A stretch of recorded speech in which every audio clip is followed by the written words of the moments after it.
ಹಿಂದಿನ ಬಾವಿ ಯಾರು ತೋಡಿದರೇನು, ಕಾಲು ಜಾರಿದರ ಕೈಲಾಸ ಅಂತ ಕಡಕೋಳಿ ಮಡಿವಾಳೇಶ್ವರರು ಸುಮಾರು 200 ವರ್ಷಗಳ ಹಿಂದೆ ಹೇಳಿದಂತಹ ನುಡಿ ಇದು. ಅದು ಯಾದಗಿರಿ ಜಿಲ್ಲೆಯ ಸುರಪುರ ತಾಲೂಕಿನ ತೋಳದಿನ್ನಿ ಗ್ರಾಮದ ಜನರಿಗೆ ಇವತ್ತು ನೆನಪಾಗ್ತಾ ಇದೆ. ಅವರ ಬದುಕಲ್ಲಿ ಬಾವಿ ತೋಡದವರು ಯಾರು, ಅದಕ್ಕೆ ಬಿದ್ದವರು ಯಾರು, ಕೈಲಾಸ ಸೇರಿದವರು ಯಾರು ಅನ್ನೋದೆಲ್ಲ ಈ ಕಥೆ ನೋಡ್ತಾ ನಿಮಗೆ ಅರ್ಥ ಆಗುತ್ತೆ. ಸದ್ಯಕ್ಕೆ ಬಾವಿ ತೋಡಿದವರಿಗೆ ತಾವೇ ಬಿದ್ದ ಅನುಭವ ಅಂತೂ ಆಗ್ತಾ ಇದೆ.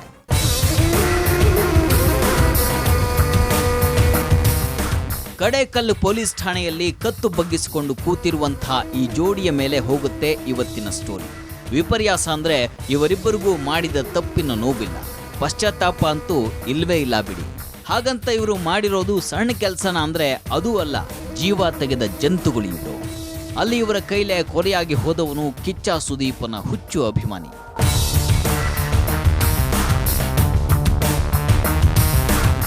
ಅವನ ಪಾಲಿಗೆ ಸುದೀಪ್ ಅಂದ್ರೆ ದೇವ್ರು, ಆರಾಧ್ಯ ದೈವ. ಅದೆಷ್ಟು ಸಿನಿಮಾ ಮಾಡಿದ ಆತ ಅನ್ನೋದು ಅವನಿಗೆ ಗೊತ್ತಿಲ್ವೇನೋ, ಆದರೆ ಇವನಿಗೆ ಗೊತ್ತಿರ್ತಿತ್ತು. ಆತನ ಒಂದೊಂದು ಸಿನಿಮಾವನ್ನು ಬಿಡದೆ 10 ಸಾರಿ ನೋಡ್ತಾ ಇದ್ದಂಥ ಅಪ್ಪಟ ಅಭಿಮಾನಿ ಅವನು.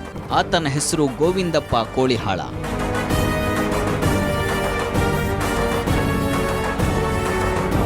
ಯಾದಗಿರಿ ಜಿಲ್ಲೆಯ ಸುರಪುರ ತಾಲೂಕಿನ ತೋಳದಿನ್ನಿ ಗ್ರಾಮದ ಹುಡುಗ ಇವನು. ಓದು ಬರಹ ಇದ್ದವನೇನಲ್ಲ, ಚಿಕ್ಕ ವಯಸ್ಸಿನಲ್ಲೇ ಮದುವೆ ಮಾಡಿದ್ರು. ಆತನ ಕೈ ಹಿಡಿದವಳು ಸುರಪುರ ತಾಲೂಕಿನ ರುಕ್ವಾಪುರ ಗ್ರಾಮದ ಹೆಣ್ಣು ಮಗಳು ಮಲ್ಲಮ್ಮ ಅಲಿಯಾಸ್ ನಿರ್ಮಲಾ. ಈಕೆ ಗೋವಿಂದಪ್ಪನ ಸ್ವಂತ ಅಕ್ಕನ ಮಗಳು. ಆಕೆ ಕೂಡ ಹಸೆಮನೆ ಏರುವಾಗ ಚಿಕ್ಕವಳೆ. 2007ರಲ್ಲಿ ಇವರಿಬ್ಬರಿಗೂ ಗುರು ಹಿರಿಯರ ನಿರ್ಧಾರದಂತೆ ಲಗ್ನ ಆಗಿತ್ತು. ಮರ್ಡರ್ ಆಗಿರೋರು ನಮ್ಮ ಚಿಕ್ಕಪ್ಪ ಆಗಬೇಕು, ಗೋವಿಂದಪ್ಪ ಗೌಡ ಅಂತ ಅವ್ರ ಹೆಸರು.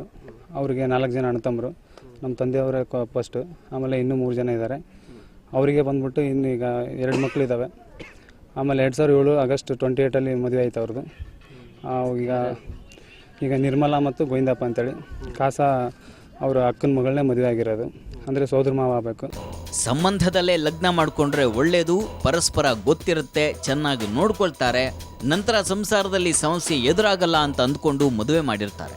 ಆದರೆ ಆ ನಂಬಿಕೆಗೆ ಅದ್ಯಾವತ್ತೋ ಪೆಟ್ಟು ಬಿದ್ದಾಗಿತ್ತು. 2007ರಿಂದ ಮದುವೆ ಆಗಿ ಒಂದು 2-3 ವರ್ಷ ಚೆನ್ನಾಗಿದ್ದರು. ಆಮೇಲೆ ಒಂದು 3-4 ವರ್ಷವರೆಗೂ ಮಕ್ಕಳು ಆಗಿರಲಿಲ್ಲ. ಆಮೇಲೆ ಅದಾದಮೇಲೆ ಒಂದು 2 ಗಂಡು ಮಕ್ಕಳು ಹುಟ್ಟಿದವು. ಆಮೇಲೆ ರೀಸೆಂಟಾಗಿ 2015 ಮಾರ್ಚ್ 11ಗೆ ಅವರು ಮಿಸ್ಸಿಂಗ್ ಆದರು. ಅವರು ಗೋವಿಂದಪ್ಪ ಅವರು ಮಿಸ್ಸಿಂಗ್ ಆದಾಗೆ ನಾವು ಆಮೇಲೆ ನಮ್ಗೆ ಎಲ್ಲೆಲ್ಲಿ ತಿಳಿತೆ ಎಲ್ಲ ಕಡೆ ಹುಡುಕಾಡಿದ್ವಿ, ಸಿಗಲಿಲ್ಲ. ಗೋವಿಂದಪ್ಪ ಕಾಣೆಯಾಗೋ ಹೊತ್ತಿಗೆಲ್ಲ ಈ ಜನಕ್ಕೆ ಆತನ ಪತ್ನಿ ನಿರ್ಮಲಾಳ ಮೇಲೆ ಅನುಮಾನ ಶುರುವಾಗಿ ಹೋಗಿತ್ತು. ಆದರೆ ಎಷ್ಟಂದ್ರೂ ಆಕೆ ಆ ಮನೆಯ ಮೊಮ್ಮಗಳಾಗಿದ್ದವಳಲ್ವಾ, ಅಕ್ಕನ ಮಗಳ ಮೇಲೆ ಅಪರಾಧ ಹೊರಿಸೋದು ಹೇಗೆ ಅಂತ ಅವರೆಲ್ಲರೂ ಸುಮ್ಮನೆ ಇದ್ರು. ಆದರೆ ಈಗ ಆಕೆಗಾದ ಮಕ್ಕಳು ಕೂಡ ಆಕೆಯ ಗಂಡನದ್ದೇನಾ ಅಥವಾ ಬೇರೆನಾ ಅನ್ನುವಂಥ ಅನುಮಾನ ಶುರುವಾಗಿ ಹೋಗಿದೆ. ಯಾಕೆ ಅಂದರೆ ಆಕೆಗೆ ಹುಟ್ಟಿದ 3ನೇ ಮಗು ಅವಳ ಗಂಡನದ್ದಲ್ಲ ಅನ್ನೋದು ಈಗ ಬಹಿರಂಗವಾಗಿದೆ. ಅಂದಹಾಗೆ ಈ ಮಗು ಹುಟ್ಟಿದ ಮೇಲೇನೆ ಸಮಾಧಿಯೊಳಗಿನ ಸತ್ಯ ಹೊರಬಂದಿತ್ತು. ಜನರಿಗೆ ಅನುಮಾನ ಬಲವಾಗಿತ್ತು. ಯಾಕೆಂದ್ರೆ ಆ ಮಗು ಹುಟ್ಟುವಾಗ ನಿರ್ಮಲಾಳ ಗಂಡ ಗೋವಿಂದಪ್ಪ ಆಕೆ ಜೊತೆಗಿರಲಿಲ್ಲ. ಆತ ನಿರ್ಮಲಾಳನ್ನ ಲಗ್ನ ಆಗ್ತಾ ಇದ್ದ ಹಾಗೇನೆ ಬೇರೆ ಮನೆ ಮಾಡಿದ್ದ. ಸಪ್ರೇಟ್ ಸಂಸಾರ ಶುರು ಮಾಡಿದವನು ಅದ್ಯಾವ ಘಳಿಗೆಯಲ್ಲಿ ಚಕ್ರವ್ಯೂಹದೊಳಗೆ ಸಿಕ್ಕಿಬಿದ್ದ ಅನ್ನೋದು ಆತನಿಗೂ ಅರ್ಥವಾಗಿಲ್ವೇನೋ. ಸುದೀಪನ ಸಿನಿಮಾ ಹುಚ್ಚು ಆತನನ್ನ ಜೋಡಿಸಿದ್ದು ಅಲ್ಲಾ ಭಕ್ಷ್ ಜೊತೆ.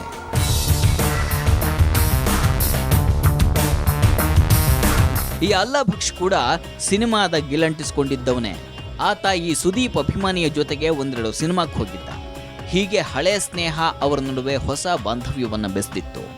ಚಿಕ್ಕಂದಿನಲ್ಲಿ ಒಂದೇ ತಟ್ಟೆಯಲ್ಲಿ ಊಟ ಮಾಡಿ ಒಟ್ಟಿಗೆ ಆಡ್ತಾ ಇದ್ದಂಥ ಒಂದೇ ವಯಸ್ಸಿನ ಗೋವಿಂದಪ್ಪ ಮತ್ತು ಅಲ್ಲಾ ಭಕ್ಷ್ ಇತ್ತೀಚೆಗೆ ಮತ್ತೆ ಜೊತೆಯಾಗಿದ್ರು, ಕುಚಿಕು ಗೆಳೆಯರಂತಾಗಿದ್ರು. ಹಾಗಾಗಿ ಅವರಿಬ್ಬರು ಪರಸ್ಪರ ಮನೆಗಳಿಗೆ ಹೋಗಿ ಬರೋದೆಲ್ಲ ಇತ್ತು. ಹಾಗೆ ಬಂದು ಹೋಗಿ ಮಾಡ್ಕೊಂಡಿದ್ದವನು ಬಾಬಿ ಬಾಬಿ ಅಂತಾನೆ ನಿರ್ಮಲಾಳನ್ನ ಮಾತಾಡಿಸ್ಕೊಂಡಿದ್ದಾಗ ಗೋವಿಂದಪ್ಪನಿಗೆ ಆತನ ಬಗ್ಗೆ ಎಳ್ಳಷ್ಟು ಅನುಮಾನ ಬರಲಿಲ್ಲ. ಅತ್ತಿಗೆ ಮೈದುನನ ಸಂಬಂಧ ಅವರದ್ದು ಅನ್ನೋ ಹಾಗಿದ್ದ. ಆದರೆ ಅದ್ಯಾವಾಗ ಅದು ಬದಲಾಗಿ ಹೋಗಿತ್ತೋ ಆತನಿಗೆ ಗೊತ್ತೇ ಆಗಲಿಲ್ಲ. ಇತ್ತ ನಿರ್ಮಲಾ ಅವನನ್ನ ಹೆತ್ತವರು ಅಣ್ಣ ತಮ್ಮಂದಿರಿಂದೆಲ್ಲ ದೂರ ಮಾಡಿ ಒಂಟಿಯಾಗಿದ್ಲು. ಅಲ್ಲಾ ಭಕ್ಷ್ ತಾನೊಬ್ಬ ಒಳ್ಳೆ ಸ್ನೇಹಿತ ಅನ್ನೋ ಹಾಗೆ ಆತನಿಗೆ ಜೊತೆಯಾಗ್ತಾ ಇದ್ದ. ಗೋವಿಂದಪ್ಪನಿಗೆ ತನ್ನ ಬಳಿಯೇ ಕೆಲಸ ಕೊಟ್ಟ. ಆತ ಮಾಡ್ತಾ ಇದ್ದಂಥ ಜಮೀನಿಗೆ ಗೋವಿಂದಪ್ಪನನ್ನ ಕರ್ಕೊಂಡು ಹೋಗ್ತಾ ಇದ್ದ. ಆದರೆ ಅದರ ಹಿಂದಿನ ಉದ್ದೇಶ ಏನು, ಯಾಕೆ ಹೀಗೆ ಮಾಡ್ತಾ ಇದ್ದಾನೆ? ಅದರ ಅರಿವಿಲ್ಲದಂತಹ ಗೋವಿಂದಪ್ಪ ಮಡದಿ ಮತ್ತು ಗೆಳೆಯ ಸೇರಿ ಸೃಷ್ಟಿಸಿದಂತಹ ಚಕ್ರವ್ಯೂಹದೊಳಗೆ ಬಿದ್ದಿದ್ದ.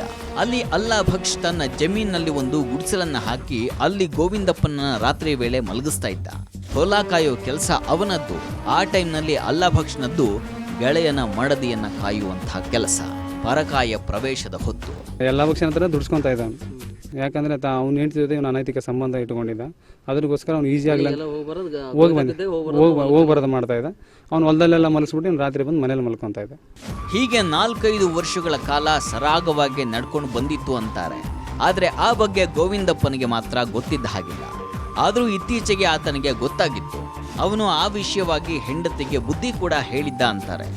ಜೊತೆಗೆ ಇದೇ ಕಾರಣಕ್ಕೆ ಗಂಡ ಹೆಂಡತಿ ನಡುವೆ ಜಗಳ ಆಗ್ತಾ ಇತ್ತು. ಗೋವಿಂದಪ್ಪ ಕುಡಿದು ಬಂದು ಮಡದಿಗೆ ಹೊಡೆಯೋದಕ್ಕೆ ಶುರು ಮಾಡಿದ್ದ ಅಂತೆಲ್ಲ ಹೇಳ್ತಾರೆ. ಅದೇನೋ, ಆದ್ರೆ ಗೋವಿಂದಪ್ಪ ಕುಡುಕನಾಗಿದ್ದು ಕೂಡ ಅಲ್ಲಾ ಭಕ್ಷ್ನಿಂದಲೇ. ಆತನೇ ಇವನಿಗೆ ಸುದೀಪನ ಸಿನಿಮಾ ಟಿಕೆಟ್ ಅನ್ನ ಫ್ರೀಯಾಗಿ ಕೊಟ್ಟು ಹೊಟ್ಟೆ ತುಂಬಾ ತೀರ್ಥ ಸುರಿಯೋದಕ್ಕೆ ಕಾಸು ಕೊಟ್ಟು ಕಳಿಸಿ ತಾನು ಅವನ ಮನೆಯಲ್ಲಿ ಏಕಾಂತವನ್ನ ಅನುಭವಿಸ್ತಾ ಇದ್ದ. ಇಂಥ ಟೈಮ್ನಲ್ಲೇ ಒಮ್ಮೆ ಸಿಕ್ಕಿಬಿದ್ದು ಗಲಾಟೆ ಆಗಿದ್ರಿಂದ ನಿರ್ಮಲಾ ಗಂಡನ ಕಥೆಯನ್ನೇ ಮುಗಿಸೋದಕ್ಕೆ ಅಲ್ಲಾ ಭಕ್ಷ್ಗೆ ತಾಕೀತು ಮಾಡಿದ್ಲು ಅನ್ನೋದು ಜನರ ವಾದ. ಗಂಡ ಇಲ್ಲಿ ಏನಾದರೂ ಇವ್ನು ಸಾಯಿಸ್ಬಿಟ್ರೆ ನಮ್ಗೆ ಯಾರು ಇಲ್ಲ, ಆಮೇಲೆ ನಾವು ಆರಾಮಾಗಿರ್ಬೋದು, ಇಬ್ಬರು ಜೀವನ ಮಾಡ್ಬೋದು ಅಂದ್ಕೊಂಡು ಅವ್ರ ಮೈಂಡಲ್ಲಿ ಅವ್ರು ತಿಳ್ಕೊಂಡು ಅವಳು ಮಲ್ಲಮ್ಮನವಳೆ ಅವನಿಗೆ ಮರ್ಡರ್ ಮಾಡಿಸಿದಾಳೆ. ಅವ್ನು ನಾನು ಸುಮ್ಮನೆ ಜಾಸ್ತಿ ಹೊಡಿ ಮಾಡ್ತಾನೆ. ಒಂದು ಸರ್ತಿ ಏನೋ ರೆಡ್ ಹ್ಯಾಂಡ್ ಆಗಿ ಸಿಕ್ಕಾಗ ಮತ್ತೆ ನಮ್ಮನೆಲ್ಲಿ ಬಿಡಲ್ಲ ಅನ್ಕೊಂಡ್ಬಿಟ್ಟು ಅವಳು ಹೇಳಿ ಅವನ ಕೈಲಿ ಸಿಕ್ಕಿದ್ದಾರೆ ಒಂದು ಸರ್ತಿ ಸಿಕ್ಕಿದ್ದಾರೆ. ಸಿಕ್ಕಾಗ ಇದು ಗಲಾಟೆ ಆಗಿರೋದು. ಗೋವಿಂದಪ್ಪ ಯಾವತ್ತು ಕಿರಿಕ್ ಮಾಡಿದ್ದಾರೆ.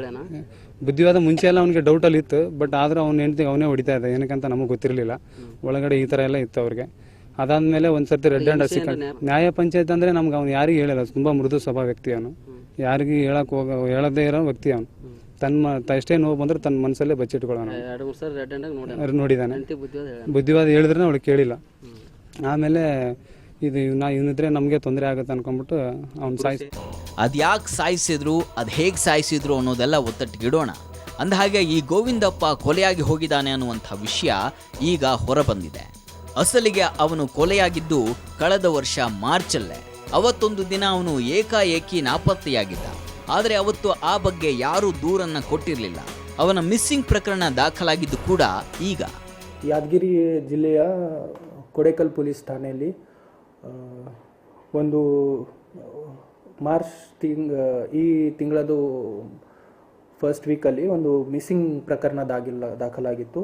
ಇದರಲ್ಲಿ ಒಬ್ಬ ಗೋವಿಂದ್ ಕೋಳಿಹಾಳ್, ವಯಸ್ಸು 28 ವರ್ಷ, ಅವನು ತೋಲ್ದಿನ್ನಿ ಊರಿಂದ ಅವನು ನಾಪತ್ತೆ ಆಗಿದ್ದಾನೆ ಅಂತ ಅನ್ನ ಕಂಪ್ಲೇಂಟ್ ಕೊಟ್ಟಿದ್ರು. ಅದು ಬರೀ ಮಿಸ್ಸಿಂಗ್ ಕಂಪ್ಲೇಂಟ್ ಆಗಿರಲಿಲ್ಲ. ಅವರಿಗೆ ಗೋವಿಂದಪ್ಪ ಕೊಲೆಯಾಗಿರಬಹುದು ಅನ್ನೋ ಅನುಮಾನ ಇತ್ತು. ಜೊತೆಗೆ ಆತನ ಪತ್ನಿಯೇ ಈ ಕೊಲೆ ಮಾಡಿಸಿರಬೇಕು ಅನ್ನುವಂಥ ಸಂಶಯ ಕೂಡ ಇತ್ತು. ಕಂಪ್ಲೇಂಟ್ ಕೊಡುವಾಗ ಇವ್ರಿಗೆ ಸ್ವಲ್ಪ ಏನೇ ಮರ್ಡರ್ ಆಗಿರಬಹುದು ಆ ಥರ ಕೂಡ ನಮ್ಮ ಪೊಲೀಸ್ ಅವರಿಗೆ ಮಾಹಿತಿ ಕೊಟ್ಟಿದ್ರು. ಅದ ಬೇಸಿಸ್ ಏನಂದರೆ ಇವರು ಹೆಂಡತಿ ನಿರ್ಮಲಾ ಮತ್ತು ಇನ್ನೊಬ್ಬ ಅಲ್ಲಾ ಭಕ್ಷ, ಇವರು ಇಬ್ಬರು ಕೆಲವು ದಿನದಿಂದ ಜೊತೆಗೆ ಓಡಾಡ್ತಾ ಇದ್ದು. ಅದರ ಡೌಟ್ ಮೇಲೆ ಅವರ ಅಣ್ಣ ನಮ್ಮ ಪೊಲೀಸ್ ಸ್ಟೇಷನ್ಗೆ ಕಂಪ್ಲೇಂಟ್ ಕೊಟ್ಟಿದ್ದ.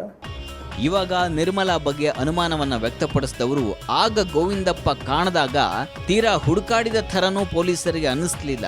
ಪೊಲೀಸ್ ಠಾಣೆಗಂತೂ ಅವರು ಬಂದಿರಲಿಲ್ಲ.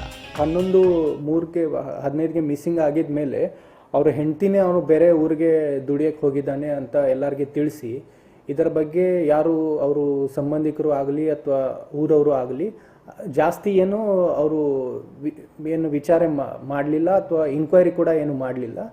ಎಷ್ಟಂದ್ರೂ ಅಕ್ಕನ ಮಗಳಲ್ವಾ, ಸಂಬಂಧದ ಹೆಣ್ಣು ಮಗಳು, ಹಂಗಾಗಿ ಅನುಮಾನ ವ್ಯಕ್ತಪಡಿಸಿರ್ಲಿಲ್ಲ.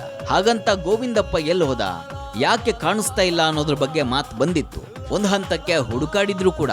ಆದರೆ ಆ ಟೈಮ್ನಲ್ಲಿ ನನ್ನ ಗಂಡ ನನ್ನ ಜೊತೆ ಜಗಳ ಆಡಿಕೊಂಡು ಹೊರಗೆ ಹೋಗಿ ದುಡ್ದು ಬರ್ತೀನಿ ಅಂತ ಬರ್ತಾನೆ ಅನ್ನುವಂಥ ಭರವಸೆಯನ್ನ ಆಕೆ ತುಂಬಿದ್ಲು.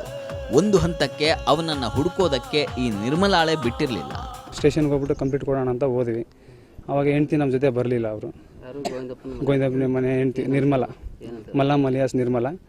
ಕೇಳಿದ್ರೆ ನನ್ನ ಗಂಡ ಯಾವಾಗಾದ್ರೂ ಬರ್ತಾನೆ, 1 ವರ್ಷ ಅಥವಾ 10 ವರ್ಷ 20 ವರ್ಷ ಯಾವಾಗಾದ್ರೂ ಬಂದರೆ ಅದು ನಿಮಗೇನು ನನಗಿರುತ್ತೆ ಅಂತ ಹೇಳ್ಬಿಟ್ಟು ಅವಳು ನಮ್ಮ ಜೊತೆ ಜಗಳ ತಗೋಳು. ಕಂಪ್ಲೇಂಟ್ ಕೊಡೋಕೆ ಬಂದ್ರು ಆಮೇಲೆ ಮನೆ ಬಂದಮೇಲೆ ಸಿಕ್ಕಾಪಟ್ಟಿ ಗಲಾಟೆ ಮಾಡ್ತಾಳೆ ಅವಳು ಊರಲ್ಲಿ. ಅದೇ ನೀವು ನಮಗೆ ಸಂಬಂಧ ಇಲ್ಲ, ನೀವು ಸತ್ರ ನಮಗೆ ಬೇಡ, ನಾ ಸತ್ರ ನಿಮಗೆ ಬೇಡ, ನನ್ನ ಪಾಡಿ ನನಗೆ ಬಿಟ್ಬಿಡ್ರಿ, ನನ್ನ ಗಂಡ ಯಾವಾಗಾದ್ರೂ ಬರಲಿ, ಅದನ್ನು ಕೇಳೋಕೆ ನೀವು ಯಾರು ಅನ್ನೋ ಮಾತಾಡಿದ್ರು. ಆಮೇಲೆ ಊರಲ್ಲಿ ಜನ ಎಲ್ಲ ಸೇರಿ 4 ಜನ ಆಮೇಲೆ ನ್ಯಾಯ ಮಾಡಿದ್ರು. ಹೀಗೆ ಹತ್ಯೆಯ ಸತ್ಯವನ್ನ ಬಚಾವ್ ಮಾಡ್ಕೊಂಡು ಬಂದೆ ಅಂತ ಅಂದ್ಕೊಂಡಿದ್ದವಳ ಕತ್ತಿಗೆ ಪೊಲೀಸರು ಗಂಟೆ ಕಟ್ಟೇ ಬಿಟ್ಟಿದ್ರು. ಅದಕ್ಕೆ ಕಾರಣ ಅದೊಂದು ಸೀಕ್ರೆಟ್ ಫೋಟೋ ಮತ್ತು ಆ ಪೊಲೀಸ್ ಟೀಮ್ನ ಕೆಲಸ.